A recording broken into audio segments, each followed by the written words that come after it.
언제나 필승! 네, 반갑습니다. 필승입니다. 반갑습니다. 자, 이번에는 종목들에 대해서 좀 분석을 해드릴 텐데, 지금같이 변동성이 심한 장세 혹은 하락기를 면치 못하는 시기에 대해서 좀 말씀을 드려볼까 합니다. 일단 제가 결론적으로 말씀드리고 싶은 부분은, 오늘 제가 공개방에도 좀 따로 말씀을 드렸어요. 참고로 저는 무료방, 물론 필승 멤버방도 운영을 하고 있지만 이런 식으로 무료방도 운영을 하고 있습니다. 제 구독자분들은 누구나 오실 수 있으니까 항상 댓글 통해서 이제 링크 확인하시고 입장을 하시면 되겠습니다. 어떤 말씀을 좀 드렸느냐? 자, 3분기대로 꾸준히 말씀드리고 있습니다. 매매는 멈춰도 분석은 절대로 놓아서는 안 되는 시기입니다. 계좌가 좋지 않다고 해서 투자에 흥미를 잃고 반포기 상태로 시간만 어영부영 보내다가는 다음 기회도 잡지 못하는 사태가 발생할 수 있습니다. 우리는 지금 코퍼스 및 빅스 지수 등으로 리스크 해치를 통해 계좌를 방어하고 있습니다. 그리고 언제나 그랬듯 다음 기회를 놓치지 않을 것입니다. 함께 나가고 싶은 분들은 필승 멤버 가입을 고려하세요. 한 달에 겨우 24,000원입니다. 이거 아까울 때가 아닙니다.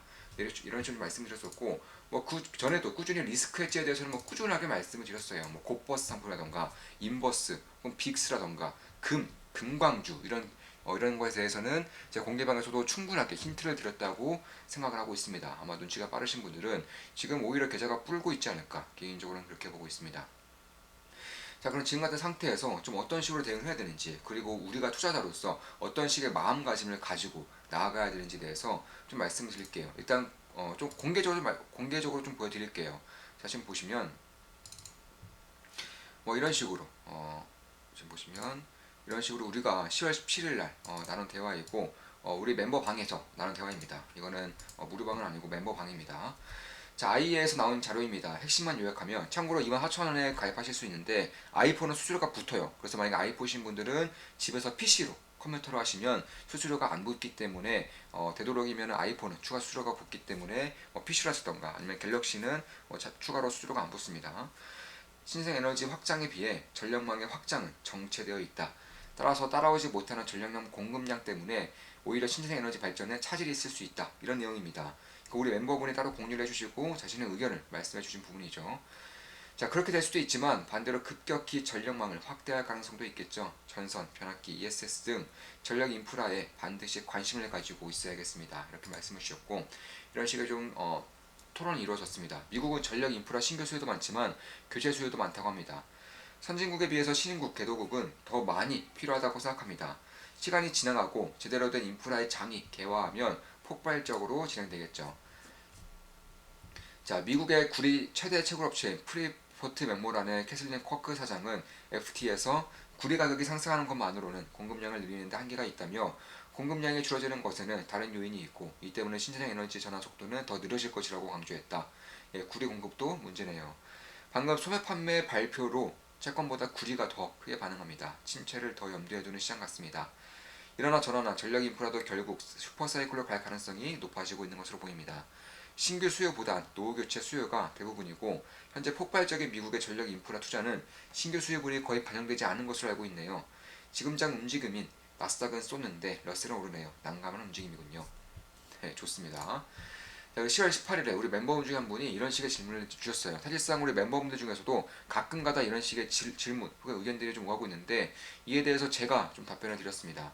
자, 너무 음모론적으로 접근하면 안 되겠지만 이스라엘 팔레스타인 전쟁이 유대인들의 큰 그림 안에서 의도된 전쟁이었을 가능성은 없을까요? 모사드나 미국이 몰랐다는 것도 석연치 않고, 이란 돈 그거 갑자기 동결시켜가지고 자극 유발하는 것도 왠지 이란의 참전을 부추기는 것 같다고 한 것도 한 것이, 어, 이란 참전에서 원유가 상승하면 그건 핑계로 JP모건 다이먼 회장이 언급한 7%까지 고고싱 해버릴 건가 싶기도 하고, 근거가 있나요? 음모론적으로 퍼즐 맞추기 해보았습니다. 금리가 7%까지 가면 중국 성장도 최대한 늦출 수 있고, 에너지 대란 나면 미국도 상대적으로 나쁠 건 없어 보이고 핑계가 필요할 테니 점점. 그렇군요. 필승 멤버방에서도 간혹 가끔 이런 류의 의견들이 올라옵니다. 네, 방금 전화가 왔는데 좀 죄송스러운 마음입니다. 네, 전화가 와서 네, 저도 모르게 죄송스러운 마음에 한숨이 나왔네요. 자, 예를 들어 헝다가 파산하니 그제서야 시진핑이 원래 목적이 중국 디벨로퍼들의 파산이었다던가, 채권 시장이 안정화될 기미가 보이자 그제서야 중국은 사실 미국 재를 전보다 많이 사들이고 있었다 류의 의견들이죠. 이런 식의 의견들을 피력하는 멤버분도 가끔씩 있었고 그 질문을 주신 분도 계셨습니다. 자, 이에 대한 답변들도 다 해드렸고요. 제 의견만을 참고했으며 생각지도 못했을 것들이기에 아마 다른 사람의 의견을 고스란히 받아들이거나 카더라를 그대로 믿다 보니 발생하는 현상일 것입니다. 이런 식의 의력을 피력하기 위해선 금리가 튀기 전에 했어야 의미가 있습니다. 금리가 5%를 넘나드는 지금은 딱히 의미가 없을 뿐더러 이제 와서 금리 급등에 베팅하기엔 리스크가 너무나 크죠. 손익비가 작다는 말입니다. 참고로 저 같은 경우는 뭐 꾸준하게 금리 급등, 특히 장기 금리의 급등에 대해서 리스크 관리를 해야 된다. 증시 폭락이 발생할 수 있다. 꾸준하게 말씀드렸기 때문에 저처럼 아예 미리부터 금리 급등이 일어나지 전부터 말씀을 하고 의견을 드리면 모르겠으나 이제 와서 금리가 5% 가까이 급등하고 있는데 7% 가까이 급등할 수 있다. 금리가 급등할 수 있다. 이런 식의 의견은 누구나 할 수 있어요. 정말로 누구나 할 수 있습니다. 초등학생도 할 수 있습니다. 이런 것들은 투자에 전혀 도움이 안 돼요. 왜냐하면 설사 이 의견들이 맞다고 하더라도 손익비가 맞지가 않아요. 오히려 손실 볼 폭이 훨씬 더 클 가능성이 높기 때문에 이런 것들은 사실상 뭐 걸러도 되는 의견이라고 저는 보고 있습니다. 자, 제 의견만을 참고했으면 생각지도 못했을 것들이기에 이미 아마 다른 사람의 의견을 고스란히 받아들였거나 카더라를 그대로 믿다 보니 발생되는 현상일 것입니다. 자, 그러니 설사 맞다고 한들 투자에 도움이 되지 않게 됩니다. 2강 때 말씀드렸듯이 괴롭더라도 원칙을 지키며 정도를 가야 합니다. 묘수의 맛을 들이면 그 끝은 10중 8구 좋지 못할 것이기 때문입니다. 신박한 가정을 하고요. 그에 걸맞는 상황만 덕지덕지 붙이면 그럴듯한 의견이 되고 탤런트적인 재능과 운만 좋으면 유명해질 수도 있겠죠. 실제로 이렇게 해서 유명해진 사람들도 아주 많을 겁니다. 사실 거의 대부분이죠. 자, 이스라엘 하마스 전쟁이 터졌을 때 진실은 중요치 않다라고 말씀드렸습니다. 참고로 저는 이스라엘과 하마스 전쟁이 터졌을 때 바로 그날 그 순간 바로 진실은 중요치 않다라고 말씀드리면서 좀 여러 분석을 좀 해드렸어요. 그와 더불어서 이런 분석은 제가 처음 해드렸었는데 사실 그때도 그렇고 지금도 그렇고 딱히 이런 말씀 드리진 않았습니다. 왜냐하면 제가 딱히 코멘트는 해드리지 않았지만 이스라엘은 하마스의 공격을 미리 알았을 가능성도 높습니다. 다만 자신, 그러니까 네타냐후 등 이스라엘 집권층 자신의 번영과 안위를 위해서 그리고 눈에 까시는 팔레스타인을 쓸어버리기 위해 그러니까 반영구적인 지배를 위해 묵인했을 수도 있다고 생각합니다. 이걸 진심으로 나라의 번영이라고 여기고 있을 수도 있고요. 나라를 위해 사실상 진실은 중요치 않습니다. 이런 의미에서 팔레스타인 이스라엘 전쟁이 터졌을 때도 진실은 중요치 않다라고 말씀드린 거고요. 지금 나타나고 있는 이스라엘과 팔레스타인의 정부들이 전부 다 팩트라고 믿으시면 안 됩니다. 자, 러시아와 우크라이나 전쟁 초기 때를 생각해 보세요. 맞는 게 있습니까? 지금 와서 보면 맞는 게 하나도 있습니까? 없어요. 전혀 없습니다. 다 틀렸어요. 믿지 마세요.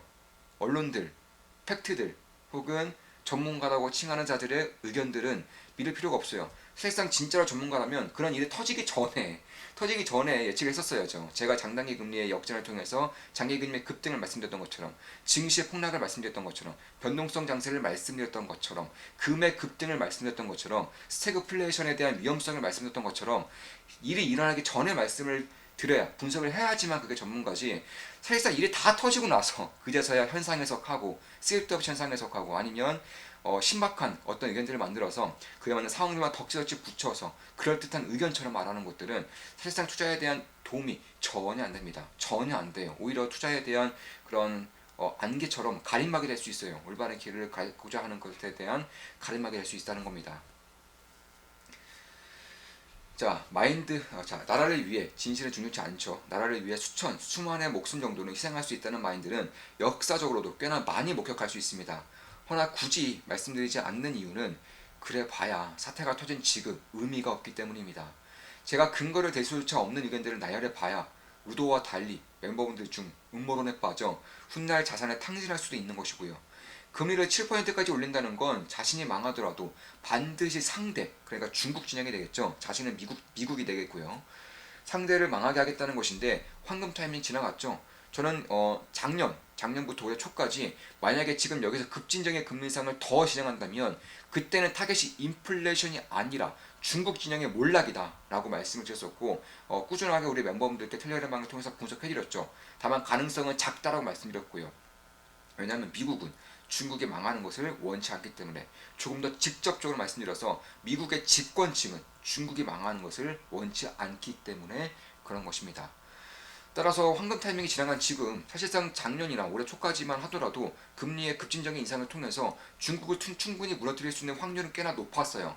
지금은 이미 그 타이밍이 지나가고 있다는 겁니다. 오히려 미국이 부채의 늪에 깔릴 가능성이 높아지고 있는 것이고 일본도 마찬가지고요. 유럽은 말할 것도 없죠. 이미 스태그플레이션입니다. 따라서 이런 부분이 타이밍이 좀 지나갔을 가능성이 높다라고 말씀드린 거고요. 이에 대해서는 다 꾸준히 누누이 텔레그램방에서 분석해드렸죠. 우리 멤버분들은 다들 알고 계시는 사실일 겁니다. 자, 누누이 말씀드렸던 부분입니다. 이젠 대선도 얼마 남지 않았습니다. 지금 와서야 금리를 급등시켜서 미국 경제를 폭락시키면 대선에 과연 재집권할 수 있을까요? 저는 없을 거라고 보는데요.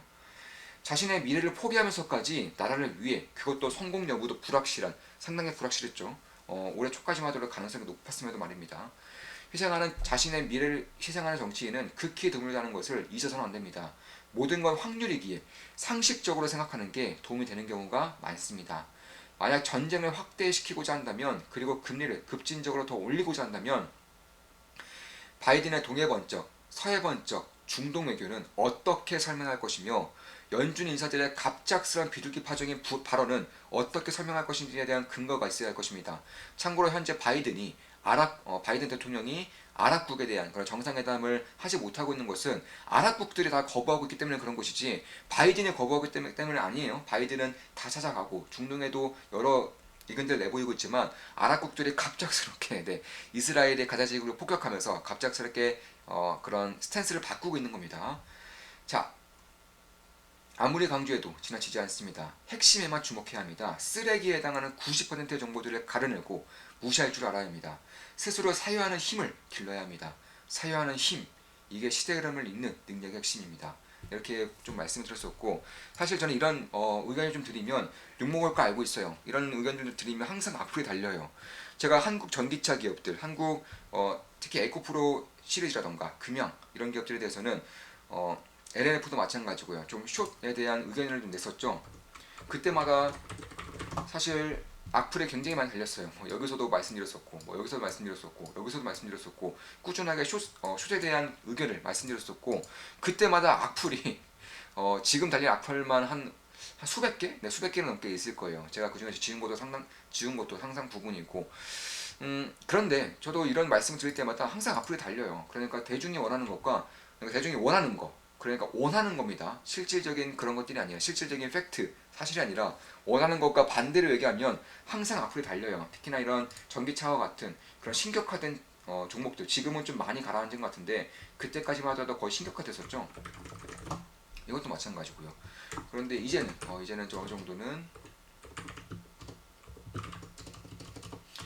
이쪽에 대해서는 이제 제 말이 완벽하게 맞아 떨어지고 있죠. 물론 제가 그 전에 이제 급등 직전에 이제 좀 말씀을 드리면서 추가적인 그런 수익을 못 먹은 것은 안타까울 수 있으나 결국 지나고 보니까 결국엔 제 의견이 맞았던 것이고, 실상 이번에 나타나고 있는 그런 것들도